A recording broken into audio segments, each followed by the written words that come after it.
മിശിഹായിൽ പ്രിയപ്പെട്ട വൈദിക സഹോദരരെ, ഇപ്രാവശ്യത്തെ നമ്മുടെ സെനക്കിൾ കൂട്ടായ്മയിൽ നമുക്ക് ധ്യാന ചിന്തകൾക്കായിട്ട് ഞാൻ എടുത്തിരിക്കുന്നത് ശ്ലീഹന്മാരുടെ നടപടി പുസ്തകം 28-ാം അധ്യായമാണ്. അത് നടപടി ഗ്രന്ഥത്തിൻ്റെ അവസാന അധ്യായമാണ്. 28-ാം അധ്യായം. അതിൻ്റെ ഉള്ളടക്കം പൗലോസ്ലീഹ മാൾട്ടായിൽ നിന്നും റോമിലേക്ക് യാത്ര ചെയ്യുന്നതും റോമിൽ ചെന്ന് തൻ്റെ സുവിശേഷ പ്രഘോഷണം നടത്തുന്നതുമാണ്. അതുകൊണ്ട് പൗലോസ്ലീഹയെക്കുറിച്ചുള്ള ചരിത്രം നടപടി ഗ്രന്ഥത്തിൽ അവസാനിക്കുകയാണ്. എന്നാൽ ആ ഗ്രന്ഥത്തിൽ പൗലോസ്ലീഹയുടെ മരണത്തെക്കുറിച്ചോ രക്തസാക്ഷിത്വത്തെക്കുറിച്ചോ ഒന്നും വിവരിച്ചിട്ടില്ല. പൗലോസ്ലീഹ റോമിലെത്തി തൻ്റെ സുവിശേഷ പ്രഘോഷണം നടത്തി ആ പൗലോസ്ലീഹയുടെ ചരിത്രം നടപടി ഗ്രന്ഥത്തിൽ അവസാനിക്കുകയാണ്. അതെന്തുകൊണ്ട് എന്ന് പലരും ചോദിക്കാറുണ്ട്. കാരണം റോമിൽ വെച്ചാണ് പൗലോസ്ലീഹ രക്തസാക്ഷിത്വം വരിച്ചത്. ഇന്ന് റോമിലെ ത്രേഫന്താന എന്ന് പറയുന്ന സ്ഥലം ചരിത്രപരമായിട്ട് എല്ലാവർക്കും അറിയാവുന്നതാണ്. അവിടെയാണ് പൗലോസ്ലീഹ തൻ്റെ രക്തസാക്ഷിത്വം വരിച്ചത്. തൻ്റെ കഴുത്ത് വെട്ടി ആണ് പൗലോസ്ലീഹയെ അവർ വധിച്ചത്. ആ കഴുത്ത് 3 പ്രാവശ്യം 3 സ്ഥലങ്ങളിലായിട്ട് ചെന്ന് നിന്നതായിട്ടും അവിടെയെല്ലാം ഓരോ ഉറവ പൊട്ടിപ്പുറപ്പെട്ടതായിട്ടും ചരിത്രം പറയുന്നുണ്ട്. ഇന്നും അതിന് സാക്ഷ്യമുണ്ട്. ത്രേഫന്താന എന്നാണ് ആ സ്ഥലത്തിൻ്റെ പേര്. ത്രേഫന്താന എന്ന് പറഞ്ഞാൽ 3 ഫൗണ്ടൻസ് എന്നാണ്. 3 ഫൗണ്ടൻസ് അവിടെ ഇന്നും കാണാവുന്നതാണ്. അപ്പോൾ എന്തുകൊണ്ട് ആ വിവരണമൊന്നും പറയാതെ പൗലോസ്ലീഹയുടെ ചരിത്രം നടപടി ഗ്രന്ഥത്തിൽ അവസാനിപ്പിക്കുന്നു എന്നൊരു ചോദ്യം പലരും ചോദിക്കാറുണ്ട്. അത് വളരെ പ്രസക്തമായൊരു ചോദ്യമാണ്. പക്ഷേ ആ ചോദ്യത്തിൻ്റെ അതിന് മറുപടിയായിട്ട് പറയുവാനുള്ളത് പൗലോസ്ലീഹയുടെ റോമിലുള്ള സുവിശേഷ പ്രഘോഷണം കൊണ്ട് പൗലോസ്ലീഹയുടെ ജീവിതം അവസാനിക്കുന്നു എന്നുള്ളതാണ്. അതായത് പൗലോസ്ലീഹായും സുവിശേഷ പ്രഘോഷണവും റോമിൽ കേന്ദ്രീകൃതമായിട്ടുള്ള സഭയുടെ ആ സുവിശേഷ പ്രഘോഷണം റോമിൽ പത്രോസിൻ്റെയും പൗലോസിൻ്റെയും അവസാന രക്തസാക്ഷിത്വ സ്ഥലമാണ് റോം. പത്രോസിൻ്റെയും പൗലോസിൻ്റെയും പേര് സഭയുടെ നെടുന്തൂണുകൾ എന്നാണ്. അപ്പോൾ ആ സഭയുടെ ഏറ്റവും പ്രധാനപ്പെട്ട ദൗത്യം സുവിശേഷ പ്രഘോഷണമാണ് എന്നുള്ളൊരു സൂചനയും അവിടെ ഉണ്ട്.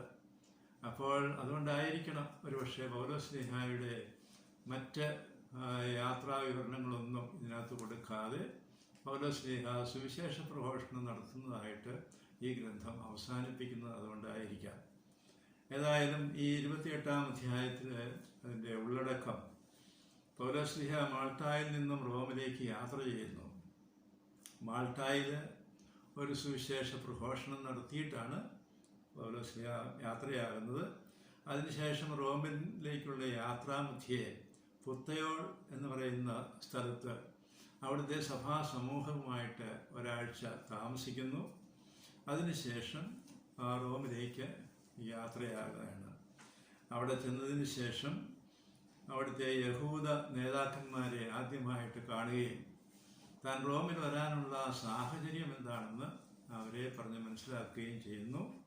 പിന്നീട് യഹൂദ നേതാക്കന്മാരെയും റോമിലുള്ള എല്ലാ യഹൂദരെയും വിളിച്ചു വരുത്തി തൻ്റെ സുവിശേഷ പ്രഘോഷണം നടത്തുന്നു. അവസാനം 2 വർഷത്തെ സുവിശേഷ പ്രഘോഷണത്തെക്കുറിച്ചുള്ള ഒരു ചെറിയ കുറിപ്പ് കൊണ്ടാണ് അവസാനിക്കുന്നത്. പൗലോസിനവിടെ സ്വതന്ത്രമായിട്ട് സുവിശേഷ പ്രഘോഷണം നടത്താനുള്ള സാധ്യതയില്ലായിരുന്നു. അതുകൊണ്ട് അവിടെ ഒരു തടവിൽ എന്ന് പറയുന്നത് പോലെ ഒരു പടയാളിയുടെ പ്രത്യേകമായ ആ നിയന്ത്രണത്തിൽ അവിടെ താമസിച്ചുകൊണ്ട് താൻ താമസിക്കുന്നിടത്ത് എല്ലാവരെയും വിളിച്ചു വരുത്തി അങ്ങനെ റോമിൽ ഉണ്ടായിരുന്നവരോടെല്ലാം സുവിശേഷ പ്രഘോഷണം നടത്തി 1-2 വർഷം നടത്തിയതായിട്ട് പറഞ്ഞ് നടപടി ഗ്രന്ഥം അവസാനിപ്പിക്കുകയാണ്. അപ്പോൾ പൗലോസ്ലീഹയുടെ ചരിത്രം വിവരിക്കുന്ന നടപടി ഗ്രന്ഥം ആ രീതിയിലാണ് അവസാനിപ്പിക്കുന്നത്. അതിൻ്റെ അർത്ഥം പൗലോസ്ലീഹായുടെ ജീവിതവും സുവിശേഷ പ്രഘോഷണവും തമ്മിൽ അഭേദ്യമായ ബന്ധമാണുള്ളത് എന്നാണ് അത് നമ്മൾ മനസ്സിലാക്കുവാൻ സാധിക്കുന്നത്. അത് നമുക്കും നമ്മുടെ പുരോഹിത ശുശ്രൂഷ, പൗലോസ്ലീഹായാണ് പുതിയ നിയമത്തിലെ പുരോഹിത ശുശ്രൂഷ എന്ന് തൻ്റെ ശൈഹിക ശുശ്രൂഷയെ വിശേഷിപ്പിക്കുന്നത്. അതൊരു സ്ഥലത്ത് മാത്രമേ വിശേഷിപ്പിക്കുന്നുള്ളൂ. റോമാക്കാർക്ക് എഴുതിയ ലേഖനം 15-ാം അധ്യായം 16-ാം വാക്യം. ഞാൻ സുവിശേഷത്തിന് പുരോഹിത ശുശ്രൂഷ ചെയ്യുന്നു എന്ന് പൗലോസ്ലീഹ പറയുകയാണ്. അപ്പോൾ സുവിശേഷ പ്രഘോഷണ ശുശ്രൂഷയാണ് ക്രിസ്തീയ പൗരോഹിത്യത്തിൻ്റെ അടിസ്ഥാനപരമായ സ്വഭാവം എന്ന് വളരെ വ്യക്തമായിട്ട് പറയുന്നത് പൗലോസ്ലീഹയാണ്. ആ പൗലോസ്ലീഹയുടെ ആ സുവിശേഷ പ്രഘോഷണത്തിൽ നിന്ന് നമുക്ക് നമ്മുടെ പുരോഹിത ശുശ്രൂഷയ്ക്ക് വലിയ വിലപ്പെട്ട ചിന്തകൾ നമുക്ക് അതിൽ നിന്നും ഉൾക്കൊള്ളുവാനായിട്ട് സാധിക്കും. അതുകൊണ്ട് നമുക്ക് ഈ അധ്യായം ആ ഒരു രീതിയിൽ നമ്മുടെ വിചിന്തനത്തിന് വിഷയമാക്കാം. ഒന്നാമതായിട്ട് പൗലോസ്ലീഹ മാൾട്ടായിൽ ചെയ്ത ആ ഒരു സുവിശേഷ പ്രഘോഷണത്തെ പറ്റിയാണ് പറയുന്നത്. പൗലോസ്ലീഹായും മറ്റ് തടവുകാരും അവിടെ ഇറങ്ങിയപ്പോൾ സ്വാഭാവികമായിട്ട് വളരെ തണുപ്പുള്ള കാലഘട്ടമായിരുന്നു. അവർ ചൂട് കിട്ടുവാനായിട്ട് അവിടെ ഒരു തീ കൂട്ടി അവർ ചൂട് ഉണ്ടാക്കാനായിട്ട് പരിശ്രമിച്ചു. അപ്പോൾ അവിടെ ഒരു അണലിപ്പാമ്പ് ചൂടേറ്റ് പുറത്തു ചാടി അവൻ്റെ കയ്യിൽ ചുറ്റി. പാമ്പ് അവൻ്റെ കയ്യിൽ തൂങ്ങിക്കിടക്കുന്നത് കണ്ട് നാട്ടുകാർ പരസ്പരം പറഞ്ഞു, ഈ മനുഷ്യനൊരു കൊലപാതകയാണെന്നതിന് സംശയമില്ല. കടലിൽ നിന്ന് രക്ഷപ്പെട്ടെങ്കിലും ജീവിക്കാൻ നീതി അവനെ അനുവദിക്കുന്നില്ല. പക്ഷെ അവൻ പാമ്പിനെ തീയിലേക്ക് കുടഞ്ഞിട്ടു. അവൻ അപകടമൊന്നും സംഭവിച്ചുമില്ല. അപ്പോൾ അവർ വിചാരിച്ചു പാമ്പ് കടിയേറ്റ് പൗലോസ് ഉടനെ മരിച്ചു വീഴും. പക്ഷെ ഒന്നും സംഭവിച്ചില്ല. അങ്ങനെ ചെന്നപ്പോൾ ഇയാളൊരു ദൈവ മനുഷ്യനാണ്, ഒരു ദേവനാണ് എന്നെല്ലാമുള്ള ചിന്തയാണ് അവർക്കുണ്ടായത്. അങ്ങനെ പൗലോസിനെ അവർ സമീപിച്ചു. അതൊരു വലിയൊരു അടയാളമായിട്ട് അവർക്ക് കാണാൻ സാധിച്ചു. ഒരുപക്ഷെ സുവിശേഷ പ്രഘോഷണത്തിന് കർത്താവ് പറഞ്ഞൊരടയാളമുണ്ട്. 72 ശിഷ്യന്മാരെ കർത്താവ് പറഞ്ഞു വിടുമ്പോൾ പറയുന്നുണ്ട്, നിങ്ങൾ സർപ്പങ്ങളെയും തേളുകളെയും ഒക്കെ കയ്യിലെടുക്കും, പക്ഷെ നിങ്ങൾക്ക് ഒരു ഉപദ്രവവും ഉണ്ടാവുകയില്ല. അവരെയെല്ലാം കീഴടക്കാനുള്ള അധികാരം ഞാൻ നിങ്ങൾക്ക് നൽകിയിരിക്കുന്നു. ലൂക്കായുടെ സുവിശേഷം 10-ാം അധ്യായം 19-ാം വാക്യമാണത്. ആ അധികാരം കൊടുത്താണ് സുവിശേഷ പ്രഘോഷണത്തിന് അത് ശിഷ്യന്മാരെ അയക്കുന്നത്. അതുപോലെ മർക്കോസിൻ്റെ സുവിശേഷം 16-ാം അധ്യായത്തിൽ 18-ാം വാക്യത്തിൽ പറയുന്നുണ്ട്, വിശ്വസിക്കുന്നവരോടുകൂടി ഈ അടയാളങ്ങളുണ്ടാവും എന്ന് പറയുന്നുണ്ട്. അവർ വിഷം കഴിച്ചാലും അവർക്ക് ബുദ്ധിമുട്ടൊന്നും ഉണ്ടാവുകയില്ല എന്നെല്ലാം പറഞ്ഞിട്ടുണ്ട്. അപ്പം ഇതൊക്കെ ആ സുവിശേഷ പ്രഘോഷണത്തിൻ്റെ ഒരു ഭാഗമായിട്ട് കർത്താവ് പറഞ്ഞിരിക്കുന്ന കാര്യങ്ങളാണ്. അപ്പോൾ ഒരുപക്ഷേ അദ്ദേഹത്തിൻ്റെ സുവിശേഷ പ്രഘോഷണത്തിന് സാക്ഷ്യം വഹിക്കുന്ന ഒരു അനുഭവമായിട്ട് നമുക്കതിനെ കാണുവാനായിട്ട് സാധിക്കും. പിന്നെ അതേ തുടർന്ന് പൗലോസ്ലീഹ ആ ദ്വീപിൻ്റെ അധികാരിയായ പുബ്ലിയൂസിനെ കാണാനായിട്ട് പോയി. പുബ്ലിയൂസിൻ്റെ പിതാവ് പനിയും അതിസാരവും പിടിപെട്ട് കിടപ്പിലായിരുന്നു. പൗലോസ് അവനെ സന്ദർശിച്ച് പ്രാർത്ഥിക്കുകയും അവൻ്റെ മേൽ കൈകൾ വെച്ച് സുഖപ്പെടുത്തുകയും ചെയ്തു. ഈശോയുടെ ആ ഒരു ശൈലിയാണ്, ഈശോ സുവിശേഷ പ്രഘോഷണത്തിൻ്റെ ഒരു ശൈലിയായിരുന്നല്ലോ രോഗശാന്തികൾ തുടങ്ങിയ അത്ഭുതങ്ങളെല്ലാം, അടയാളങ്ങളെല്ലാം. അപ്പോൾ ഈ അടയാളങ്ങളോടുകൂടി സുവിശേഷ പ്രഘോഷണം നടത്തുന്ന ഒരു പൗലോസിനെയാണ് നമ്മൾ ഇവിടെ കാണുന്നത്. എനിക്കത് നമ്മൾ വൈദികർ നമ്മളും അടയാളങ്ങളോടുകൂടി സുവിശേഷ പ്രഘോഷണം നടത്തുന്നവരാവണം. തീർച്ചയായിട്ടും അങ്ങനെയാണ് നടത്തുന്നത് നമുക്കറിയാം. കാരണം വൈദികരുടെ പ്രാർത്ഥനയിലൂടെ ഒത്തിരി രോഗശാന്തികളൊക്കെ നടക്കുന്നുണ്ട്. നമ്മൾ ഒരുപക്ഷെ അതിന് പബ്ലിസിറ്റി ഒന്നും കൊടുക്കുന്നില്ല, ജനങ്ങളും പബ്ലിസിറ്റി കൊടുക്കുന്നില്ല. ഇന്ന് പബ്ലിസിറ്റി കിട്ടുന്നത് വലിയ കൺവെൻഷൻസൊക്കെ നടത്തുമ്പോൾ ആൾക്കൂട്ടങ്ങളെടുത്ത് ഇതൊക്കെ സംഭവിക്കുമ്പോൾ. പക്ഷേ സാധാരണ ഒരു ഇടവ് വൈദികൻ അവിടെ വന്ന് ഞങ്ങൾക്ക് വേണ്ടി പ്രാർത്ഥിക്കണം എന്ന് പറഞ്ഞ് അച്ഛൻ പ്രാർത്ഥിക്കുകയും ഒത്തിരി രോഗശാന്തികൾ നടക്കുകയൊക്കെ ചെയ്യുന്നുണ്ട്. അത് നമ്മുടെ സുവിശേഷ പ്രഘോഷണത്തിൻ്റെ ഒരു ഭാഗമാണത്. നമ്മുടെ അജപാലന ശുശ്രൂഷയുടെ ഒരു ഭാഗമാണ്. അടയാളങ്ങളോടുകൂടി സുവിശേഷ പ്രഘോഷണം നടത്തുന്ന ഈശോയുടെ ഒരു തുടർച്ചയായിട്ടുള്ള ഒരു സുവിശേഷ പ്രഘോഷണമാണ് നമ്മളിവിടെ നടക്കുന്നത് എന്നുള്ള ആ ഒരു ചിന്ത നമുക്കെപ്പോഴും ഉണ്ടാവണം. അങ്ങനെ നമ്മൾ അടയാളങ്ങളിലൂടെ, അത് അത്ഭുതങ്ങളായിട്ട് കാണപ്പെട്ടോ അല്ലെങ്കിൽ അത്ഭുതങ്ങളായിട്ട് പ്രഖ്യാപിക്കപ്പെട്ടോ എന്നുള്ളതൊന്നും നമ്മൾ ശ്രദ്ധിക്കേണ്ട ആവശ്യമില്ല. ആ ദൈവത്തിൻ്റെ സ്നേഹത്തിൻ്റെ സ്പർശനങ്ങളാണ് ഈ അത്ഭുതങ്ങളും അടയാളങ്ങളുമൊക്കെ. ആ സ്പർശനത്തോടു കൂടി നമ്മൾ സുവിശേഷ പ്രഘോഷണം നടത്തണം. കാരണം ദൈവത്തിൻ്റെ സുവിശേഷം, നല്ല വിശേഷം എന്ന് പറയുന്നത് ദൈവം മനുഷ്യനെ സ്നേഹിക്കുന്നു. ദൈവത്തിൻ്റെ സ്നേഹമാണ് മനുഷ്യൻ്റെ രക്ഷയുടെ അടിസ്ഥാനം എന്നുള്ള ആ ഒരു വസ്തുത പ്രഖ്യാപിക്കുകയാണ്. അപ്പോൾ ആ രീതിയിൽ നമ്മുടെ ശുശ്രൂഷയിലൂടെ ആ ദൈവത്തിൻ്റെ സ്നേഹത്തിൻ്റെ അടയാളങ്ങൾ കൊടുത്തുകൊണ്ട് നമ്മുടെ അജപാലന ശുശ്രൂഷ നിർവഹിക്കുവാനായിട്ട് നമുക്ക് സാധിക്കണം എന്നാണ് അത് നമ്മളെ ഓർമ്മിപ്പിക്കുന്നത്. ഇനി നമുക്ക് രണ്ടാം ഭാഗത്തേക്ക് കിടക്കാം. അവിടെ നിന്നും പൗലോസ് റോമായിലേക്ക് യാത്ര ചെയ്യുകയാണ്. ആ യാത്രാമധ്യേ നേപ്പിൾസിനടുത്തുള്ള പുത്തയോൾ എന്ന് പറയുന്ന ഒരു തുറമുഖ പട്ടണത്ത് ചെല്ലുകയാണ്. ആ തുറമുഖ പട്ടണത്തിൽ നിന്നപ്പോൾ അവിടെ ക്രിസ്ത്യാനികളുണ്ടായിരുന്നു എന്ന് പറയുന്നു. വിശ്വാസികളുടെ ഒരു സമൂഹം അവിടെ ഉണ്ടായിരുന്നു. അവർ വന്ന് പൗലോസിനോട് പറയുന്നു, ഞങ്ങളുടെ കൂടെ ഒന്ന് താമസിക്കണം എന്ന് പറഞ്ഞാൽ പൗലോസിനെ ക്ഷണിക്കുകയുണ്ടായി. അപ്പോൾ പൗലോസ് ആ ക്ഷണം സ്വീകരിച്ചു. ആ സമൂഹത്തിൽ ചെന്ന് അവരോടൊത്ത് താമസിച്ചു. അങ്ങനെ അവർക്ക് വേണ്ടുന്ന ഉപദേശങ്ങളെല്ലാം നൽകി എന്നാണ് അത് നമ്മെ ഓർമ്മിപ്പിക്കുന്നത്. പൗലോസ് സുവിശേഷ പ്രഘോഷണം നടത്തിയ സ്ഥലങ്ങളിലെല്ലാം പൗലോസ് പിന്നെയും ചെന്ന് അവരെ വിശ്വാസത്തിൽ ഉറപ്പിക്കുന്നതായിട്ട് നമ്മൾ കാണുന്നുണ്ട്. അത് പൗലോസിന് അതിലൊരു വലിയൊരു ശ്രദ്ധയുണ്ടായിരുന്നു. കാരണം ഒരിക്കൽ സുവിശേഷ പ്രഘോഷണം നടത്തി അത് സ്വീകരിച്ചു എന്നതുകൊണ്ട് നമ്മൾ തൃപ്തിപ്പെടാൻ പാടില്ല. അവരെ ആ സുവിശേഷത്തിലുള്ള വിശ്വാസത്തിൽ സ്ഥിരപ്പെടുത്തുവാനായിട്ട് നമ്മൾ വീണ്ടും പരിശ്രമിച്ചുകൊണ്ടിരിക്കണം.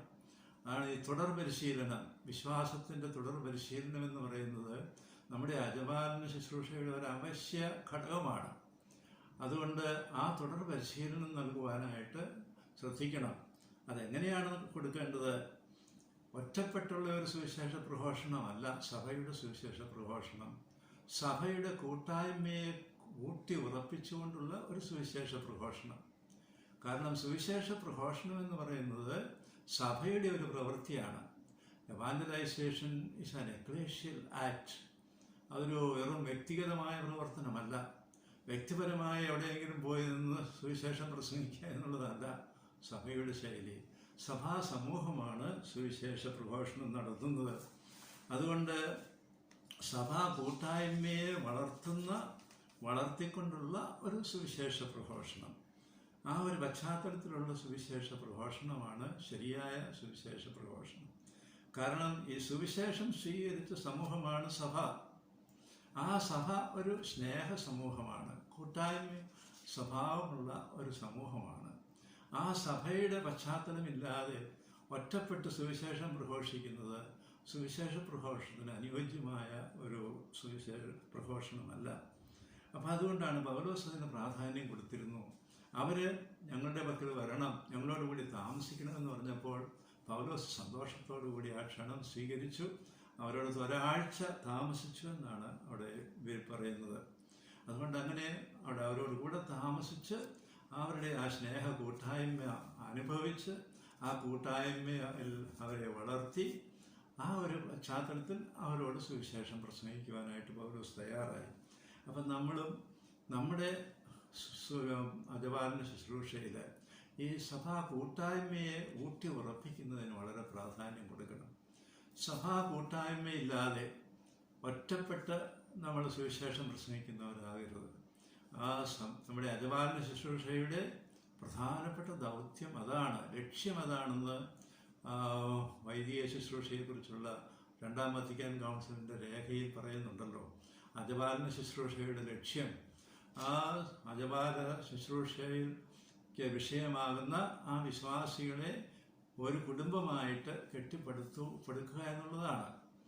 ആ ഒരു കൂട്ടായ്മ, സഭ ഒരു കൂട്ടായ്മയാണ്. ആ കൂട്ടായ്മയെ കെട്ടിപ്പടുത്തുകൊണ്ട് ആ കൂട്ടായ്മയുടെ പശ്ചാത്തലത്തിൽ സുവിശേഷം പ്രസംഗിക്കുക. സുവിശേഷ പ്രഘോഷണം, സുവിശേഷത്തിൻ്റെ പ്രചരണം സഭയുടെ വളർച്ചയാണ് എന്ന് അപ്പസ്തോലന്മാരുടെ നടപടിയിൽ പ്രത്യേകമായിട്ട് പറയുന്നുണ്ട്. ഞങ്ങൾ പ്രാർത്ഥനയിലും വചന ശുശ്രൂഷയിലും ശ്രദ്ധിച്ചു കൊള്ളാമെന്ന് ശ്ലീഹന്മാരെല്ലാവരും ഒരേ സ്വരത്തിൽ പറയുകയും മറ്റ് ശുശ്രൂഷകൾക്കായിട്ട് ഡീക്കന്മാരെയൊക്കെ നിയമിക്കുകയും ചെയ്ത സന്ദർഭമുണ്ടല്ലോ. നടപടി ഗ്രന്ഥം 6-ാം അധ്യായം, അതിൽ 6-ാം അധ്യായം 7-ാം വാക്യത്തിൽ പറയുന്നു, അങ്ങനെ ശിഷ്യരുടെ എണ്ണം വർദ്ധിച്ചു, വചനം വളർന്നു എന്നാണ് പറയുന്നത്. വചനത്തിന് വളർച്ചയുണ്ടായി, വചനത്തിന് പ്രചരണമുണ്ടായി. അപ്പോൾ വചനം പ്രചരിക്കുന്നത് സഭാ സമൂഹത്തിൻ്റെ വളർച്ചയിലൂടെയാണ് എന്നാണ് അത് സൂചിപ്പിക്കുന്നത്. അപ്പോൾ അതുകൊണ്ട് ഈ സഭാ സമൂഹത്തിൻ്റെ കൂട്ടായ്മയെ ഊട്ടി ഉറപ്പിച്ചുകൊണ്ട് നമ്മുടെ സുവിശേഷ പ്രഘോഷണം, നമ്മുടെ അജപാലന ശുശ്രൂഷ നടത്തുവാനായിട്ട് നമ്മൾ ആത്മാർത്ഥമായിട്ട് ശ്രമിക്കണം. അതുകൊണ്ടാണ് കൂട്ടായ്മയുടെ പ്രാധാന്യം. സഭാസമൂഹം, സഭാ കൂട്ടായ്മയെ ഊട്ടി ഉറപ്പിച്ചുകൊണ്ട് നമ്മുടെ ശുശ്രൂഷകളെല്ലാം നിർവഹിക്കുവാൻ നമ്മൾ ആത്മാർത്ഥമായിട്ട് പരിശ്രമിക്കണം എന്ന് നമ്മളെ ഓർമ്മിപ്പിക്കുകയാണ് ചെയ്യുന്നത്. ഇനി മൂന്നാമതായിട്ട് അടുത്ത ഭാഗത്തേക്ക് നമ്മൾ കിടക്കുമ്പോൾ, പൗലോസ് അവിടെ നിന്നും റോമിലേക്ക് യാത്രയാകുന്നു. റോമിൽ ചെന്നപ്പോൾ പൗലോസിനൊരു നല്ല സ്വീകരണം കിട്ടിയെന്നാണ് പറയുന്നത്. കാരണം അവിടെ ക്രിസ്ത്യാനികൾ ഉണ്ടായിരുന്നു എന്ന് പ്രത്യേകമായിട്ട് പറയുന്നുണ്ട്. അവിടെ ഈ 15-ാമത്തെ വാക്യത്തിൽ പറയുന്നു, അവിടെയുള്ള സഹോദരർ ഞങ്ങളെക്കുറിച്ച് കേട്ടറിഞ്ഞ് ഞങ്ങളെ സ്വീകരിക്കുവാൻ ആപ്യൂസ്പുരവും ത്രിമണ്ഡപവും വരെ വന്നു. അവരെ കണ്ടപ്പോൾ പൗലോസ് ദൈവത്തിന് നന്ദി പറയുകയും ധൈര്യമാർജിക്കുകയും ചെയ്തു എന്ന് പറയുന്നുണ്ട്. അപ്പോൾ റോമിൽ ക്രിസ്ത്യാനികൾ ഉണ്ടായിരുന്നു. അവർ പൗലോസിനെ സ്വീകരിക്കുവാനായിട്ട് അവിടെ വന്നു. പൗലോസിനെയും കൂട്ടിക്കൊണ്ട് റോമിലേക്ക് പോയി എന്നാണ് സൂചിപ്പിക്കുന്നത്.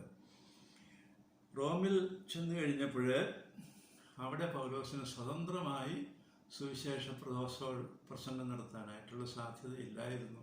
കാരണം പൗലോസ് തടവുകാരനാണ്. പക്ഷേ മറ്റു തടവുകാരിൽ നിന്നും പൗലോസിനെ വേർതിരിച്ച് പൗലോസിന് തനിക്ക് താമസിക്കുവാനുള്ള ഒരു സൗകര്യം അവർ കൊടുത്തു. പക്ഷേ ഒരു കണ്ടീഷൻ മാത്രം, അതായത് ഒരു പടയാളി കൂടെ ഉണ്ടാവണം. പടയാളിയുടെ കസ്റ്റഡിയിൽ ആയിരിക്കണമെന്നേ ഉള്ളൂ. അങ്ങനെ സ്വതന്ത്രമായിട്ട് ഒരിടത്ത് താമസിക്കുവാനായിട്ട്, ഒറ്റയ്ക്ക് താമസിക്കുവാനായിട്ട് പൗലോസിന് അനുവാദം കൊടുത്തു അവർ. അപ്പോൾ അവിടെ പൗലോസ് എന്ത് ചെയ്തു? ആദ്യമായിട്ട് ചെയ്യുന്നത് റോമിലുണ്ടായിരുന്ന യഹൂദ നേതാക്കന്മാരെ വിളിച്ച് അവരോട് സംസാരിക്കുകയായിരുന്നു ചെയ്യുന്നത്. അപ്പോൾ യഹൂദ നേതാക്കന്മാരെ അവൻ വിളിച്ചു കൂട്ടി. എന്നിട്ട് അവർ സമ്മേളിച്ചപ്പോൾ അവർ അവരോട് പറഞ്ഞു, സഹോദരരെ എന്നും സംബോധന ചെയ്തുകൊണ്ട് ഈ റോമിൽ വരാനുണ്ടായ സാഹചര്യം എന്താണെന്ന് അവരെ വിശദീകരിച്ച് മനസ്സിലാക്കി കൊടുക്കുകയാണ് ചെയ്യുന്നത്. കാരണം താനൊരു യഹൂദനായിരുന്നു. യഹൂദന്മാരുടെ ശത്രുത മൂലമാണ് താൻ റോമിൽ വരാൻ ഇടയായത്. അതുകൊണ്ട് അവിടെയുള്ള യഹൂദ നേതാക്കന്മാരെ ആദ്യം അവരെ കാണണം, അവരോട് സംസാരിക്കണം എന്ന് പൗലോസ് തീരുമാനിച്ചു. കാരണം അവരെ എതിർപ്പുണ്ടാക്കി കഴിഞ്ഞാൽ പിന്നെ അവിടെ സുവിശേഷ പ്രഘോഷണം അസാധ്യമായിട്ട് തീരും. അതുകൊണ്ട് അവരെ എല്ലാം വിളിച്ചു കൂട്ടി അവരോട് സംസാരിക്കുകയാണ്. എന്താണ് സംസാരിച്ചത്? താൻ റോമിലേക്ക് വരാനുണ്ടായ സാഹചര്യം എന്തായിരുന്നു സാഹചര്യം എന്ന് പ്രത്യേകമായിട്ട് എടുത്ത് പറയുന്നുണ്ട്. ഞാൻ ജെറൂസലേമിലായിരുന്നപ്പോൾ അവിടെ ഇപ്പോൾ അവിടുത്തെ പ്രശ്നം, അവിടെ യഹൂദര് തന്നെ കൊല്ലാനായിട്ട് ശ്രമിച്ചു എന്നാണ് പറയുന്നത്. കാരണം ഞാനൊരു തെറ്റും ചെയ്തില്ല. ഞാൻ വിശ്വസിച്ചിരുന്ന എൻ്റെ വിശ്വാസം, നമ്മുടെ പൂർവ്വപിതാക്കന്മാരുടെ വിശ്വാസം, അതിൽ പറഞ്ഞിരിക്കുന്ന, അതിൽ നമ്മൾ പ്രതീക്ഷിച്ചിരുന്ന ആ മിശിഹായിൽ ഞാൻ വിശ്വസിച്ചു. അതാണ് എൻ്റെ തെറ്റ്. പക്ഷേ അത് അവർക്ക് സ്വീകാര്യമായില്ല. റോമൻ ഭരണാധികാരികൾ വധശിക്ഷയ്ക്ക് അർഹമായിട്ടുള്ള ഒന്നും എന്നിൽ കണ്ടില്ല. അതുകൊണ്ട് ഞാൻ റോമൻ പൗരൻ എന്ന നിലയിൽ സീസറിനോട് അപ്പീൽ ചെയ്തു. അതുകൊണ്ടാണ് ഞാൻ ഇവിടെ വരാനിടയായത്. എനിക്ക് വേറെ യാതൊരു മാർഗവും ഇല്ലായിരുന്നു. അതുകൊണ്ടാണ് എന്ന് പറഞ്ഞ് അവരെ മനസ്സിലാക്കി കൊടുക്കുകയാണ് സാഹചര്യം. അവരെ യഹൂദ നേതാക്കന്മാർ അതിനെ എതിർത്തില്ല. അവരെ വളരെ തന്മയത്വത്തോടുകൂടി ആ വാക്കുകളെല്ലാം സ്വീകരിച്ചു. പക്ഷേ അവർക്ക് ബോധ്യപ്പെട്ടോ ഇല്ലയോ എന്ന് പറഞ്ഞുകൂടാ. ഏതായാലും പൗലോസിനെ സ്വതന്ത്രമായിട്ട് സംസാരിക്കാനായിട്ട് അവരെ എതിർപ്പൊന്നും കാണിച്ചില്ല. ആ രീതിയിലുള്ള ഒരു നിലപാടാണ് അവർ സ്വീകരിച്ചത്. പിന്നീട് അവർ പറഞ്ഞു, നമുക്ക് വേറൊരു അവസരത്തിൽ സംസാരിക്കാം എന്ന് പറഞ്ഞ് അവർ പോവുകയാണ് ചെയ്തത്. ഇത് നമ്മളെ ഓർമ്മിപ്പിക്കുന്ന ഒന്ന്, ഇതിൽ നിന്ന് നമുക്ക് ചിന്തിക്കാവുന്ന ഒന്ന് ഇതാണ്. നമ്മളെപ്പോഴും ഒരു ഡയലോഗ് സ്വഭാവം ഉണ്ടാകണം നമ്മളുടെ ജനങ്ങളുമായിട്ടുള്ള നമ്മളുടെ ആ ബന്ധപ്പെടലിൽ.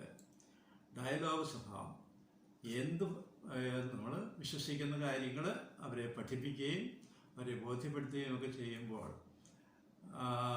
നമ്മുടെ അജപാലന ശുശ്രൂഷയിൽ നമ്മൾ വിശ്വസിക്കുന്ന കാര്യങ്ങൾ നടപ്പിൽ വരുത്താനൊക്കെ നമ്മൾ ശ്രമിക്കുമ്പോൾ എപ്പോഴും ഒരു ഡയലോഗ് സ്വഭാവത്തോടു കൂടി അത് നിർവഹിക്കണം എന്നുള്ള ഒരു വലിയ സന്ദേശം ഇത് നമുക്ക് തരുന്നുണ്ട്. ഡയലോഗ് എന്ന് പറയുന്നത് സ്നേഹ സംഭാഷണമാണ്. എതിർപ്പുള്ളവരോടാണെങ്കിൽ പോലും അവരെ നമ്മളൊരു സ്നേഹ സംഭാഷണത്തിലൂടെ വേണം അവരെ ബോധ്യപ്പെടുത്തി കൊടുക്കുവാനായിട്ട്. അല്ലാതെ അടിച്ചേൽപ്പിക്കുന്ന ഒരു സ്വഭാവം നമുക്കൊരിക്കലും ഉണ്ടാകാൻ പാടില്ല. ഈ ഡയലോഗ് സ്വഭാവം നമുക്കറിയാം, ദൈവത്തിൻ്റെ വെളിപ്പെടുത്തലിൻ്റെ ഒരു സ്വഭാവമാണ് ഈ ഡയലോഗ് സ്വഭാവം എന്ന് പറയുന്നത്. ദൈവം ഒരു ദൈവജനത്തെ രൂപപ്പെടുത്തി അവരുമായിട്ടുള്ള ഡയലോഗാണ് ദൈവം നടത്തിയത്. അതാണല്ലോ പഴയ നിയമ ചരിത്രം മുഴുവനും. ദൈവവും ദൈവജനവും തമ്മിലുള്ള ഡയലോഗ്, സ്നേഹ സംഭാഷണമാണ്. ആ ഒരു ശൈലി ഈ പുതിയ ദൈവജനത്തോടുള്ള നമ്മുടെ ബന്ധത്തിലും നമ്മളത് കാത്തു സൂക്ഷിക്കണം. ആ ഒരു ഡയലോഗ്. ഇപ്പം നമുക്ക് ഇടവുകളിലൊക്കെ അജപാലന പ്രശ്നങ്ങളൊക്കെ വരാൻ സാധ്യതയുണ്ട്. പലരും നമ്മളെ എതിർത്തെന്ന് വരും. ചിലരൊക്കെ നമ്മൾ പറയുന്നത് സ്വീകരിക്കാനായിട്ട് തയ്യാറായില്ലെന്ന് വരും. അതിനെ ചോദ്യം ചെയ്യുന്നവർ കാണും, അതിനെ വിമർശിക്കുന്നവർ കാണും, അതിനെ എതിർക്കുന്നവർ കാണും. ഏതായാലും അവരെല്ലാവരുമായിട്ട് നമ്മൾ ഡയലോഗിലായിരിക്കും വേണം ആ കാര്യങ്ങൾ പ്രാവർത്തികമാക്കുവാനായിട്ട് ശ്രമിക്കുവാൻ. അവരെ സ്നേഹത്തോടു കൂടി അവരോട് സംസാരിക്കുകയും നമ്മുടെ കാര്യങ്ങൾ പറഞ്ഞ് മനസ്സിലാക്കുവാനായിട്ട് അവരെ ശ്രമിക്കുകയും ചെയ്യുന്ന ആ ഒരു ഡയലോഗിൻ്റെ സ്വഭാവം നമ്മുടെ അജപാലന ശുശ്രൂഷയ്ക്ക് അത്യന്താപേക്ഷിതമാണ്. അതുണ്ടെങ്കിൽ അത് വളരെ വിജയകരമായിട്ട് നടത്താൻ നമുക്ക് സാധിക്കും. ശരിയായ ഒരു കൂട്ടായ്മയായിട്ട് ആ സമൂഹത്തെ കെട്ടിപ്പടുക്കുവാനും അങ്ങനെ ശരിയായ രീതിയിൽ ആ സുവിശേഷ പ്രഘോഷണം നടത്തുവാനും അജപാലന ശുശ്രൂഷ നിർവഹിക്കുവാനും ഒക്കെ നമുക്ക് സാധിക്കും എന്ന് അത് നമ്മളെ ഓർമ്മിപ്പിക്കുകയാണ് ചെയ്യുന്നത്. ഇനി നാലാമതായിട്ട് നമ്മൾ ചിന്തിക്കുന്ന പൗലോസ്ലീഹ അതിനുശേഷം ഒരു ദിവസം നിശ്ചയിച്ചെന്നാണ് പറയുന്നത്. അവനുമായി സംസാരിക്കാൻ അന്ന് വന്ന യഹൂദ നേതാക്കന്മാർ ഒരു ദിവസം നിശ്ചയിച്ചു. അന്ന് നിരവധി ആളുകൾ അവിടെ വാസസ്ഥലത്ത് വന്നുകൂടി. രാവിലെ മുതൽ സന്ധ്യ വരെ അവൻ മോശയുടെ നിയമത്തെയും പ്രവാചകന്മാരെയും അടിസ്ഥാനമാക്കി ഈശോയെക്കുറിച്ച് അവരെ ബോധ്യപ്പെടുത്താൻ ശ്രമിക്കുകയും ദൈവരാജ്യത്തെക്കുറിച്ച് പരസ്യമായി സാക്ഷ്യപ്പെടുത്തുകയും ചെയ്തു എന്നാണ് പറയുന്നത്. അപ്പോൾ ശരിക്കും സുവിശേഷ പ്രഘോഷണം നടത്തുകയാണ്. നേതാക്കന്മാർ മാത്രമല്ല, മറ്റനേകം പേരും അവിടെ വന്നു. ഒരു ദിവസം മുഴുവനും രാവിലെ മുതൽ സന്ധ്യ വരെ അവരോട് സുവിശേഷ പ്രഘോഷണം നടത്തി എന്നാണ് പറയുന്നത്. ഈ ദൈവരാജ്യത്തെക്കുറിച്ച് പരസ്യമായി സാക്ഷ്യപ്പെടുത്തി ഈശോയെക്കുറിച്ച് അവരെ ബോധ്യപ്പെടുത്താൻ ശ്രമിച്ചു എന്നാണ് പറയുന്നത്. ഈശോയെക്കുറിച്ച് ബോധ്യപ്പെടുത്താൻ ശ്രമിച്ചു എന്ന് പറയുന്നത് ഏത് രീതിയിലായിരിക്കണമെന്ന് നമുക്കറിയാം. പൗലോസിൻ്റെ മിശിഹ അനുഭവം, പൗലോസിൻ്റെ മിശിഹ അനുഭവം വെറും ചരിത്രപരമായ ഒരു മിശിഹായല്ല പൗലോസ് സാക്ഷ്യപ്പെടുത്തിയത്. പൗലോസ് സഭയിൽ അനുഭവിച്ചറിഞ്ഞ ഈശോയെയാണ്. ഉദ്ധാനം ചെയ്ത ഈശോ ഇന്ന് സഭയിൽ ജീവിക്കുന്നു. ആ ഈശോയെ ആണ് പൗലോസ് അനുഭവിച്ചറിഞ്ഞത്. ആ ഡമാസ്കസിലേക്കുള്ള യാത്രയിൽ നമുക്കറിയാം പൗലോസിൻ്റെ മാനസാന്തര കഥ ഇല്ലയോ. ആ യാത്രയെ മധ്യേ പൗലോസിനോട് ഈശോ ചോദിക്കുന്നു, സൗൾ സൗൾ, നീ എന്തിനെന്നെ പീഡിപ്പിക്കുന്നു? പൗലോസ് സ്വപ്നത്തിൽ പോലും വിചാരിച്ചില്ല ഈശോയാണ് പീഡിപ്പിക്കുന്നതെന്ന്. ആ ഈശോയിൽ വിശ്വസിക്കുന്നവരുടെ സമൂഹത്തെയാണ് പീഡിപ്പിക്കുന്നത്. പക്ഷേ ആ സമൂഹത്തെ പീഡിപ്പിക്കുന്നത് ഈശോയെയാണ് പീഡിപ്പിക്കുന്നത് എന്നുള്ള ഒരു ബോധ്യം പൗലോസിനുണ്ടായി. അതുകൊണ്ട് പൗലോസ് ഈശോയെ ഉത്ഥാനം ചെയ്ത ഈശോയെ അനുഭവിച്ചറിഞ്ഞത് ഒരു വലിയ വേറൊരു 12 ശ്ലീഹന്മാർ അനുഭവിച്ചറിഞ്ഞതുപോലെയല്ല. അത് തനിമയുള്ള ഒരു മിശിഹ അനുഭവമായിരുന്നു. സഭയിൽ ജീവിക്കുന്ന ഈശോയെ പൗലോസ് ശ്ലീഹ അനുഭവിച്ചറിഞ്ഞു. ആ ഈശോയാണ് പൗലോസ് പ്രസംഗിച്ചത്, പ്രഘോഷിച്ചത്. ഈശോയുടെ സുവിശേഷം എന്ന് പറയുന്നതാണ്. അപ്പം ഇതൊരു വളരെ പ്രധാനപ്പെട്ട ഒരു സംഭവമാണ്. കാരണം നമ്മൾ പലപ്പോഴും ഈശോയെ അറിയാനും അനുഭവിക്കാനും ഒക്കെ ശ്രമിക്കുന്നത് ചരിത്രത്തിൽ ജീവിച്ച ഈശോയാണ്. അതായത് അപ്പസ്തലന്മാർ ഈശോയെ അനുഭവിച്ചറിഞ്ഞ് ചരിത്രത്തിൽ ജീവിച്ചവരോടും ഈശോയോട് കൂടെ ജീവിച്ചു. ആ ഈശോയെ അനുഭവിച്ചറിയുവാനായിട്ടാണ് പലപ്പോഴും നമ്മൾ ശ്രമിക്കുന്നത്. നമ്മൾ മാത്രമല്ല, വിശ്വാസികളും പലരും ആ ചരിത്രത്തിൽ ജീവിച്ച ഈശോയെയാണ് പലപ്പോഴും അറിയുകയും അനുഭവിക്കുകയും ഒക്കെ ചെയ്യുന്നത്. സഭയിൽ ഇന്ന് ജീവിക്കുന്ന ഉത്ഥിതനായ ഈശോയെ അനുഭവിച്ചറിയാൻ സാധിക്കുന്നുണ്ടോ? ആ ഈശോയുമായിട്ടല്ലേ നമ്മൾ ഇന്ന് ഓരോ ദിവസവും ബന്ധപ്പെടുന്നത്. വിശുദ്ധ കുർബാന അർപ്പിക്കുമ്പോൾ ആ ഈശോ, ഉത്ഥിതനായ ഈശോ തൻ്റെ പീഡാനുഭവവും മരണവും ഉത്ഥാനവും എല്ലാം നമ്മുടെ മധ്യയെ കൂദാശാപരമായി യാഥാർത്ഥ്യമാക്കുന്നു. ഉണ്ടോ? ആ ഈശോയെയാണ് നമ്മൾ അനുഭവിച്ചറിയുന്നത്. ആ ഈശോയെയാണ് നമ്മൾ പ്രഘോഷിക്കേണ്ടത്. ആ ഈശോയുടെ സുവിശേഷമാണ് നമ്മൾ പ്രസംഗിക്കേണ്ടത്. ആ മിശിഹ അനുഭവം, ഇത് നമുക്ക് വളരെ പ്രധാനപ്പെട്ട ഒരു കാര്യമാണ്. കാരണം നമ്മുടെ സഭയിലാണേലും നമുക്ക് ഇങ്ങനെ ഈ ചരിത്രപരമായ ഈശോയെ അനുഭവിച്ചറിയുവാനുള്ള ഒരു പരിശ്രമം നടക്കുന്നുണ്ട്. ഭക്താനുഷ്ഠാനങ്ങളെല്ലാം മിക്കവാറും അങ്ങനെയല്ലേ. ഈശോയുടെ ജനനം, ഈശോയുടെ ബാല്യം, ഈശോയുടെ പരസ്യജീവിതം, ഈശോ ചെയ്ത അത്ഭുതങ്ങൾ, ഈശോ പറഞ്ഞ ഉപമകൾ, പിന്നെ ഈശോയുടെ പീഡാനുഭവം, അതേപ്പറ്റിയൊക്കെയുള്ള ധ്യാനങ്ങൾ, ഈശോയുടെ ഉത്ഥാനം, അതെല്ലാം നമ്മളിങ്ങനെ അനുസ്മരിച്ച് പ്രാർത്ഥിക്കുന്നില്ലേ. ആ ഒരു രീതിയിലുള്ള ബന്ധം പോരാ. അത് വേണ്ടെന്നല്ല പറയുന്നത്, അതൊക്കെ വേണം. നമ്മൾ മനുഷ്യരല്ലേ. അപ്പം മാനുഷികമായിട്ടുള്ള തലത്തിൽ ഇതെല്ലാം നമുക്ക് ആവശ്യമാണ്. പക്ഷേ അവിടെ കൊണ്ട് നിർത്താതെ ഇന്ന് ജീവിക്കുന്ന ഈശോ, ഇന്ന് സഭയിൽ ജീവിക്കുന്ന ഈശോ, സഭ മിശിഹായുടെ ശരീരമാണ് എന്നുള്ള ആ ഒരു യാഥാർത്ഥ്യം സഭയ്ക്ക് നൽകിയത് പൗലോസ്ലീഹയാണ്. അത് പൗലോസിൻ്റെ മിശിഹ അനുഭവത്തിൻ്റെ പശ്ചാത്തലത്തിലാണ്. കാരണം പൗലോസ് മിശിഹായെ അനുഭവിച്ചറിഞ്ഞത് ചരിത്രത്തിലല്ല, ചരിത്രത്തിൽ ജീവിച്ച ഈശോയല്ല. ചരിത്രത്തിൽ ജീവിച്ച ഈശോയെ പൗലോസ് കണ്ടു കാണും. പക്ഷേ ആ ഈശോയെ കണ്ടതുകൊണ്ട് മിശിഹാനുഭവം ഉണ്ടായില്ല. പിന്നീട് സഭയിൽ ജീവിക്കുന്ന ഈശോയെ അനുഭവിച്ചറിഞ്ഞു. അതാണ് യഥാർത്ഥത്തിലുള്ള മിശിഹ അനുഭവം. ഇന്ന് സഭയിൽ നമ്മൾ വിശുദ്ധ കുർബാനയിൽ കേന്ദ്രീകൃതമായ കൂദാശ ജീവിതത്തിലൂടെ ഈ മിശിഹായെ അനുഭവിച്ചറിയണം. ഇന്ന് അതുപോലെ സഭയുടെ ജീവിതം, സഭ മിശിഹായുടെ ശരീരമാണ്. യോഹന്നാൻ ശ്ലീഹായും പറയുന്നു, ഞാൻ മുന്തിരിച്ചെടിയും നിങ്ങൾ ശാഖകളുമാണ്. ഉണ്ടോ? അതാണ് ഇന്ന് ഈശോയുടെ ജീവിതത്തിൻ്റെ അവസ്ഥ. ആ ഈശോയെ നമ്മൾ അനുഭവിച്ചറിയണം. നമ്മളെ കൂടാതെ ഈശോ ഇല്ല, ഈശോയെ കൂടാതെ നമ്മളില്ല. അതുപോലെ സഭയുമായിട്ട് ഒന്നായിത്തീർന്നു. പൗലോസ്ലീഹയൊക്കെ പറയുന്നില്ലേ, for me to live is Christ എന്ന് പറയുന്നതിൻ്റെ അർത്ഥം എന്താണ്? ഈ സഭാ ജീവിതത്തിൽ ഞാൻ ഈശോയിലാണ് ജീവിക്കുന്നത്. ഈശോയോടുള്ള എൻ്റെ ബന്ധം ഈ സഭയിലൂടെയാണ് എന്നുള്ളതാണ്. ആ ഒരു രീതിയിൽ നമ്മൾ ഈശോയെ അനുഭവിച്ചറിയണം. നമ്മുടെ പൗത്യ ഒരിക്കൽ പറഞ്ഞ വാചകം ഞാൻ നിങ്ങളോട് പറഞ്ഞിട്ടുണ്ടല്ലോ, for me to live is the church എന്ന് പറഞ്ഞാൽ പൗലോസ്ലീഹായുടെ ആ വാചകം, for me to live is Christ എന്ന് പറഞ്ഞ ആ വാചകം അദ്ദേഹം പാരഫ്രൈസ് ചെയ്തതേ ഉള്ളൂ. For me to live is the church. അത്രയ്ക്ക് ആ സഭയോട് ചേർന്ന് സഭയുടെ ആധ്യാത്മികത, സഭയുടെ അനുഭവം, അതാണ് മിശിഹ അനുഭവമായിട്ട് നമ്മൾ കാണേണ്ടത്. ആ അനുഭവം നമ്മൾ മറ്റുള്ളവർക്ക് അതിന് സാക്ഷ്യം കൊടുക്കുന്നവരായിട്ട് നമ്മൾ മാറണം. അതാണ് ശരിയായ സുവിശേഷ പ്രഘോഷണം എന്ന് അപ്പോൾ പൗലോസ്ലീഹ നമ്മളെ ഓർമ്മിപ്പിക്കുകയാണ് ചെയ്യുന്നത്. അപ്പോൾ സഭയെ കൂടാതെയുള്ള ഒരു സുവിശേഷ പ്രഘോഷണം, അതാണ് പലപ്പോഴും ഈ സഭയിൽ നിന്ന് മാറിപ്പോയ സമൂഹങ്ങളെല്ലാം നടത്തുന്നത്. അങ്ങനെയാണ് പലപ്പോഴും അവർ ബൈബിൾ എടുത്തു വെച്ച് ഈശോയെ പ്രസംഗിക്കും. പക്ഷെ ബൈബിള് മാത്രം അല്ല ഈശോയ്ക്ക് നമുക്ക് തരുന്നത് എന്നുള്ളത് നമുക്ക് എല്ലാവർക്കും അറിയാം. അപ്പം അതുകൊണ്ട് ഈ സഭാത്മക ജീവിതം നയിച്ചുകൊണ്ട് ആ സഭയിൽ ജീവിക്കുന്ന ഈശോയെ അനുഭവിച്ചറിഞ്ഞ് ആ ഈശോയെ പ്രസംഗിക്കുവാനായിട്ട് നമുക്ക് സാധിക്കണം. അതാണ് ശരിയായിട്ടുള്ള സുവിശേഷ പ്രഘോഷണം എന്ന് പൗലോസ് നമ്മളെ ഓർമ്മിപ്പിക്കുകയാണ്. അപ്പം അങ്ങനെ സുവിശേഷം റോമിൽ പ്രസംഗിക്കുന്നതായിട്ടാണ് പൗലോസിനെ അവതരിപ്പിക്കുന്നത്. അപ്പോൾ ആ രീതിയിൽ സുവിശേഷ പ്രഘോഷണം നടത്തുവാൻ പൗലോസ്ലീഹ നമുക്ക് ഒരു പ്രചോദനം നൽകുകയാണ് ചെയ്യുന്നത്.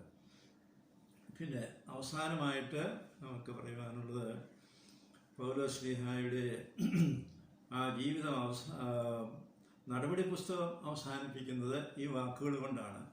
അവൻ സ്വന്തം ചെലവിൽ ഒരു വീട് വാടകയ്ക്കെടുത്ത് 2 വർഷം മുഴുവൻ അവിടെ താമസിച്ചു. തന്നെ സമീപിച്ച് എല്ലാവരെയും അവൻ സ്വാഗതം ചെയ്തിരുന്നു. അവൻ ദൈവരാജ്യം പ്രസംഗിക്കുകയും കർത്താവായ ഈശോ മിശിഹായെക്കുറിച്ച് നിർബാധം ധൈര്യപൂർവ്വം പഠിപ്പിക്കുകയും ചെയ്തു എന്ന് പറഞ്ഞ് നടപടി പുസ്തകം അവസാനിപ്പിക്കുകയാണ്. എന്ന് പറഞ്ഞാൽ അതിൻ്റെ അർത്ഥം എന്താണ്? പൗലോസ്ലീഹ ഇന്നും പഠിപ്പിച്ചുകൊണ്ടിരിക്കുന്നു, ഇല്ലേ? അതാണ് പൗലോസ്ലീഹയുടെ ജീവചരിത്രത്തിൻ്റെ അവസാനം പറഞ്ഞു വച്ചിരിക്കുന്നത്. ഇത് വളരെ സൂചനാത്മകമാണ്. കാരണം പത്രോസും പൗലോസും സഭയുടെ നെടും തൂണുകളാണ്. അത് റോമിൽ ആസ്ഥാനമാക്കിക്കൊണ്ട് ആ സഭ, കത്തോലിക്ക സഭയുടെ ആ കൂട്ടായ്മയുടെ ഒരു സിമ്പിളാണല്ലോ റോം, നമുക്കറിയാം. അവിടെ പത്രോസും പൗലോസുമാണ് സഭയുടെ നെടും തൂണുകളായിട്ട്. ഇന്നും അവിടെ സെൻറ്റ് പീറ്റേഴ്സ് ബസിലിക്കായുടെ മുൻപിൽ ഇവരുടെ 2 പേരുടെയും ആ പ്രതിമകൾ അവിടെ വെച്ചിരിക്കുന്നത് നമുക്ക് എല്ലാവർക്കും അറിയാം. അത് നമ്മളെ ഓർമ്മിപ്പിക്കുകയാണ്. അപ്പോൾ ഈ പത്രോസിൻ്റെയും പൗലോസിൻ്റെയും ആധികാരികതയോടുകൂടി, അതായത് ശ്ലൈഹികമായ ആധികാരികതയോടുകൂടി ഇന്ന് സഭയിൽ സുവിശേഷം പ്രസംഗിക്കപ്പെടുന്നു എന്നതാണ്. അങ്ങനെ സുവിശേഷ പ്രഘോഷണം നടത്തുന്ന ഒരു സമൂഹമാണ് സഭ. ആ സുവിശേഷ പ്രഘോഷണം നടത്തുന്നില്ലെങ്കിൽ സഭയ്ക്ക് പ്രസക്തിയില്ല എന്നൊക്കെയുള്ള ആ വലിയ യാഥാർത്ഥ്യങ്ങൾ നമ്മളെ അനുസ്മരിക്കുന്ന ഭാഗമാണിത്. പൗലോസ്ലീഹ മരിക്കുന്നത്, റോമിൽ ചെല്ലുന്നത് AD 60-62 ഘട്ടത്തിലാണ്. പക്ഷേ മരിക്കുന്നത് AD 68 അപ്പം ആ വർഷങ്ങളിൽ പൗലോസ്ലീഹ എന്ത് ചെയ്തു എന്നുള്ളതിനെപ്പറ്റി നമുക്ക് അറിഞ്ഞുകൂടാ. അതിനെക്കുറിച്ചൊന്നും നടപടി പുസ്തകത്തിൽ പറയുന്നില്ല. പക്ഷേ പാരമ്പര്യത്തിൽ പറയുന്നുണ്ട്. പൗലോസ്ലീഹ അവിടെ നിന്നും സ്പെയിനിലേക്ക് പോയി അവിടെ സുവിശേഷ പ്രഘോഷണം നടത്തിയെന്ന് പറയുന്നുണ്ട്. അത് കഴിഞ്ഞിട്ട് തിരിച്ച് റോമിൽ വരികയും പിന്നെ അവിടെ വെച്ച് രക്തസാക്ഷിത്വം വരികയും ചെയ്തു എന്നാണ് പാരമ്പര്യം പറയുന്നത്. റോമാക്കാർക്കെഴുതിയ ലേഖനത്തിൽ പൗലോസ് സൂചിപ്പിക്കുന്നുണ്ട്, തനിക്ക് സ്പെയിനിലേക്ക് പോകാൻ ആഗ്രഹമുണ്ട്, ഞാൻ അവിടെ വന്നിട്ട് അവിടെ നിന്ന് സ്പെയിനിലേക്ക് പോകും എന്നൊക്കെ ഒന്ന് സൂചിപ്പിക്കുന്നുണ്ട് റോമാക്കാർക്കെഴുതിയ ലേഖനത്തിൽ. പക്ഷേ നമുക്ക് ചരിത്രപരമായിട്ട് അതിന് ബൈബിളിൽ റെക്കോർഡൊന്നുമില്ല. ഇങ്ങനെ ഒരു പൗലോസിൻ്റെ ആഗ്രഹം പറയുന്നേ ഉള്ളൂ. ഒരു പക്ഷേ പോയി കാണും. ഇതിന് ശേഷം റോമിൽ നിന്ന് ഒരു പക്ഷേ സ്പെയിനിലേക്ക് ഇടയ്ക്ക് പോയി കാണുമായിരിക്കാം. ഏതായാലും തിരിച്ച് റോമിലെത്തുകയും അവിടെയാണ് പൗലോസ്ലീഹ തൻ്റെ രക്തസാക്ഷിത്വം വരിക്കുകയും ചെയ്തത്. ഏതായാലും നമുക്ക് നമുക്ക് കിട്ടുന്ന ഒരു മെസ്സേജ് എന്താണ്? ഈ സുവിശേഷ പ്രഘോഷണവും പൗലോസിൻ്റെ ജീവിതവും തമ്മിൽ താതാത്മ്യപ്പെടുത്തിയിരിക്കുകയാണ്. തൻ്റെ ജീവിതം സുവിശേഷമാണ്. കണ്ടോ, നമ്മൾ പറയാറില്ലേ, സുവിശേഷമാകാനും സുവിശേഷമേകാനും നമുക്ക് സാധിക്കണം. അത് പൗലോസിൻ്റെ ജീവിതം അന്വർത്ഥമാക്കിയിരിക്കുകയാണ്. നമുക്കും നമ്മുടെ പൗരോഹിത്യ ജീവിതത്തെക്കുറിച്ച് അത് പറയാൻ സാധിക്കണം. പുരോഹിത ജീവിതം സുവിശേഷമാകാനും സുവിശേഷമേകാനുമാണ്. നമ്മുടെ ജീവിതവും നമ്മുടെ വാക്കുകളും നമ്മുടെ പ്രവർത്തനങ്ങളുമെല്ലാം ഈ സുവിശേഷ പ്രഘോഷണമായിട്ട് തീരണം. അതാണ് നമ്മിൽ നിന്നും ദൈവം പ്രതീക്ഷിക്കുന്നത്. കാരണം സുവിശേഷത്തിന്, ദൈവത്തിൻ്റെ സുവിശേഷത്തിന് പുരോഹിത ശുശ്രൂഷ ചെയ്യുകയാണ് ഞാൻ എന്നല്ലേ പൗലോസ്ലീഹ പറയുന്നത്.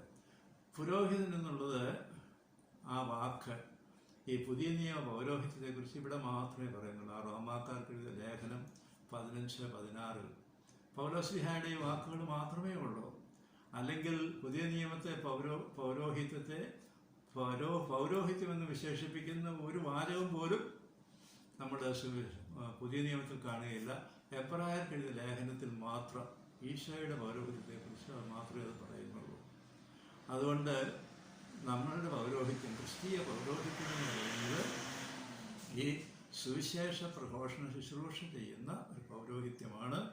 അത്രയ്ക്ക് സുവിശേഷവുമായിട്ട് താതാത്മ്യപ്പെട്ട ഒന്നാണ് നമ്മുടെ പൗരോഹിത്യം എന്ന് ഒരു വലിയ സന്ദേശമാണ് അത് നൽകുന്നത്.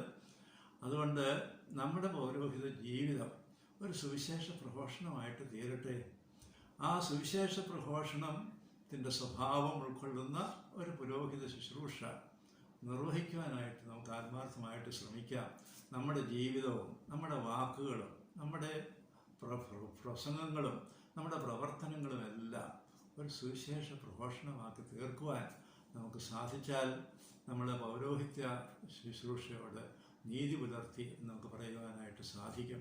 അപ്പം ആ രീതിയിൽ ആ സുവിശേഷ പ്രഘോഷണ ശുശ്രൂഷയാക്കി നമ്മുടെ പൗരോഹിത്യ ശുശ്രൂഷയെ മാറ്റുവാനായിട്ട് നമുക്ക് ആത്മാർത്ഥമായിട്ട് പരിശ്രമിക്കാം. ഇനി ഇതിൻ്റെ വെളിച്ചത്തിൽ ഒരു ആത്മശോധനയ്ക്കായിട്ടുള്ള ചില ചോദ്യങ്ങൾ കൂടി ഞാൻ പറയാം. ഒന്നാമത്തെ ചോദ്യം, ഈശോയെ പോലെ ദൈവസ്നേഹത്തിൻ്റെ അടയാളങ്ങളോടുകൂടി സുവിശേഷ പ്രഘോഷണം നടത്തുവാൻ ഞാൻ ശ്രദ്ധിക്കുന്നുണ്ടോ? ഈശോയെ പോലെ ദൈവസ്നേഹത്തിൻ്റെ അടയാളങ്ങളോടുകൂടി സുവിശേഷ പ്രഘോഷണം നടത്തുവാൻ ഞാൻ ശ്രദ്ധിക്കുന്നുണ്ടോ?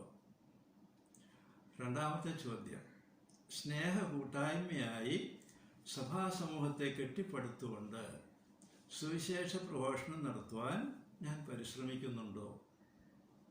സ്നേഹ കൂട്ടായ്മയായി സഭാസമൂഹത്തെ കെട്ടിപ്പടുത്തുകൊണ്ട് സുവിശേഷ പ്രഘോഷണം നടത്തുവാൻ ഞാൻ പരിശ്രമിക്കുന്നുണ്ടോ? മൂന്നാമത്തെ ചോദ്യം, എൻ്റെ അജപാലന ശുശ്രൂഷയിൽ ഡയലോഗിന് ഞാൻ എത്രമാത്രം പ്രാധാന്യം കൽപ്പിക്കുന്നുണ്ട്? എൻ്റെ അജപാലന ശുശ്രൂഷയിൽ ഡയലോഗിന് ഞാൻ എത്രമാത്രം പ്രാധാന്യം കൽപ്പിക്കുന്നുണ്ട്? നാലാമത്തെ ചോദ്യം, സഭയിൽ ജീവിക്കുന്ന മിശിഹായെ അനുഭവിച്ചറിഞ്ഞ് ആ മിശിഹ അനുഭവത്തിന് സാക്ഷ്യം നൽകുവാൻ ഞാൻ എങ്ങനെ പരിശ്രമിക്കുന്നു? സഭയിൽ ജീവിക്കുന്ന മിശിഹായെ അനുഭവിച്ചറിഞ്ഞ് ആ മിശിഹ അനുഭവത്തിന് സാക്ഷ്യം നൽകുവാൻ ഞാൻ എങ്ങനെ പരിശ്രമിക്കുന്നു? അഞ്ചാമത്തെ ചോദ്യം, എൻ്റെ ജീവിതം തന്നെ ഒരു സുവിശേഷ പ്രഘോഷണമാക്കുവാൻ ഞാൻ എന്ത് ചെയ്യണം? എൻ്റെ ജീവിതം തന്നെ ഒരു സുവിശേഷ പ്രഘോഷണമാക്കുവാൻ ഞാൻ എന്ത് ചെയ്യണം? ഈ 5 ചോദ്യങ്ങളുടെ വെളിച്ചത്തിൽ നമുക്ക് ആത്മശോധന ചെയ്യുവാനും നമ്മുടെ ആ നല്ല ചിന്തകളൊക്കെ പരസ്പരം പങ്കുവയ്ക്കുവാനും ഒക്കെ നമുക്ക് പരിശ്രമിക്കാം. അങ്ങനെ ഞാൻ പ്രാവശ്യത്തെ നമ്മുടെ ഈ സനക്കൾ കൂട്ടായ്മ ഈ രീതിയിൽ നടത്തുവാൻ സാധിച്ച ദൈവത്തിന് നമുക്ക് നന്ദി പറയാം. അതോടൊപ്പം ഈ പങ്കുവയ്ക്കൽ എല്ലാവർക്കും ലഭിക്കട്ടെ, എല്ലാവർക്കും അതിൽ പങ്കുചേരുവാനായിട്ട് സാധിക്കട്ടെ എന്ന് ഞാൻ ആശംസിക്കുന്നു, പ്രാർത്ഥിക്കുന്നു. നമുക്ക് ഇന്നത്തെ പ്രത്യേക സാഹചര്യത്തിൽ നമുക്ക് എല്ലാവർക്കും വേണ്ടി പ്രാർത്ഥിക്കാം. ഈ മഹാമാരി, കോവിഡ് മഹാമാരിയിൽ നിന്നും നമ്മളെ രക്ഷിക്കണമേ, ലോകത്തെ മുഴുവനും രക്ഷിക്കണമേ എന്ന് പറഞ്ഞ് നമുക്ക് പ്രാർത്ഥിക്കാം. അതോടൊപ്പം എനിക്ക് തോന്നുന്നത് ഈ മഹാമാരി ചരിത്ര സംഭവങ്ങളിലൂടെയാണല്ലോ ദൈവത്തിൻ്റെ വിളി നമുക്ക് ലഭിക്കുന്നത്. ദൈവത്തിൻ്റെ വിളി അടിസ്ഥാനപരമായ മാനസാന്തരത്തിലേക്കുള്ള ഒരു വിളിയാണ് എന്നാണ് എനിക്ക് തോന്നുന്നത്. ഇതും ആ സ്വഭാവം തന്നെയാണുള്ളത് എന്നുള്ളതിന് യാതൊരു സംശയവുമില്ല. അപ്പം നമ്മുടെ ജനങ്ങളെ നമുക്കതൊന്ന് ബോധ്യപ്പെടുത്തി കൊടുക്കാനൊക്കെ സാധിക്കുകയാണെങ്കിൽ നല്ലതാണെന്ന് എനിക്ക് തോന്നുന്നു. ആ മാനസാന്തരത്തിലേക്കുള്ള ദൈവത്തിൻ്റെ വിളി അടിസ്ഥാനപരമായി അതാണല്ലോ ദൈവത്തിൻ്റെ പ്രവർത്തനങ്ങളുടെ എല്ലാം ലക്ഷ്യം. മാനസാന്തരപ്പെടുവൻ മാനസാന്തരപ്പെടുവൻ. പഴയ നിയമത്തിലും പുതിയ നിയമത്തിലും എല്ലാം തുടർച്ചയായിട്ട് നമ്മൾ കേൾക്കുന്ന ഒരു ആഹ്വാനമാണത്. മാനസാന്തരപ്പെടുവൻ, മാനസാന്തരപ്പെട്ട് സുവിശേഷത്തിൽ വിശ്വസിക്കുവൻ, അല്ലേ? അപ്പോൾ എനിക്ക് തോന്നുന്നത് ഈ മഹാമാരിയും ദൈവത്തിൻ്റെ ഒരു ആഹ്വാനമാണ് അതിൻ്റെ പിന്നിലുള്ളത് എന്നുള്ളതിന് യാതൊരു സംശയവുമില്ല. ആ രീതിയിൽ നമ്മുടെ ജനങ്ങളെ ഒന്ന് ബോധവൽക്കരിക്കുവാനും ആ രീതിയിൽ ആ ഒരു സന്ദേശം ജനങ്ങൾക്ക് എത്തിക്കുവാനും നമുക്ക് ആത്മാർത്ഥമായിട്ട് പരിശ്രമിക്കാം. അങ്ങനെ ഈ മഹാമാരി മനുഷ്യകുലം മുഴുവനും ദൈവത്തിൻ്റെ സ്നേഹത്തിലേക്ക് തിരിയുവാനുള്ള ഒരവസരമായി തീരട്ടെ എന്ന് നമുക്ക് പ്രാർത്ഥിക്കാം. നിങ്ങളെല്ലാവർക്കും ഇതിൽ പങ്കുചേർന്നതിന് പ്രത്യേകം നന്ദി പറഞ്ഞുകൊണ്ട് എൻ്റെ വാക്കുകൾ ഉപസംഹരിക്കുന്നു.